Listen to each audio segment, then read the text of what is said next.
भारत में ही लोगों को इतना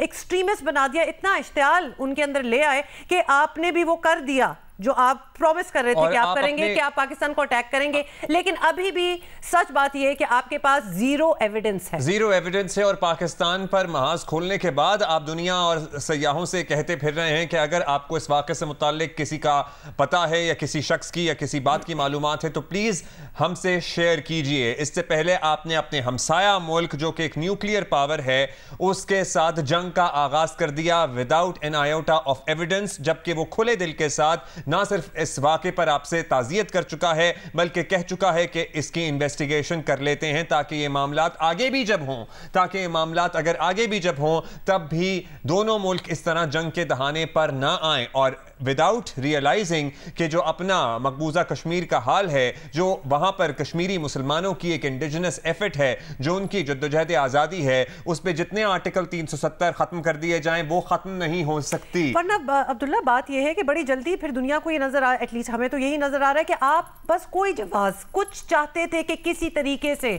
कोई ऐसा सिनारियो जो है वो क्रिएट हो जिसमें हम पाकिस्तान पे हमला करें। इसकी बहुत सारी वजूहात हैं और इसकी प्राइमरी वजह यही है कि भारत की जो नेशनल पॉलिटिक्स है, जो उनकी इलेक्टोरल पॉलिटिक्स है, वो इसी बात पे थ्राइव करती है या उनका वोट बैंक इसी बात पे उन्हें वोट देता है कि आप पाकिस्तान से कितनी नफरत करते हैं, या बीजेपी की सियासत इस बात पे परवान चढ़ती है कि मुसलमानों से कितनी नफरत की जाती है। सो यही इसकी वजूहात हैं। On the contrary, on this side of the border India से नफरत या मोहब्बत हमारा इलेक्टोरल इशू नहीं है और हम एज अ नेशन बहुत मैच्योर हैं और बहुत आगे बढ़ गए हैं इस मामले में, लेकिन भारत वापस हमें ड्रैग करके उसी सूरत हाल पर ले आने की कोशिश करता है जहां हम नहीं जाना चाहते। और यहां हम दोहरा दें, बता दें कि पाकिस्तान पहले भी अमन की ख्वाहिश रखता था, पाकिस्तान आज भी अमन की ख्वाहिश रखता है। जो कार्रवाई की गई है, और हम तो इसे जवाबी वार भी नहीं कह रहे, हम तो कह रहे हैं जवाबी कार्रवाई की गई है, क्योंकि हम अपने अल्फाज के चुनाव में भी बहुत मुहज़्ज़ब हैं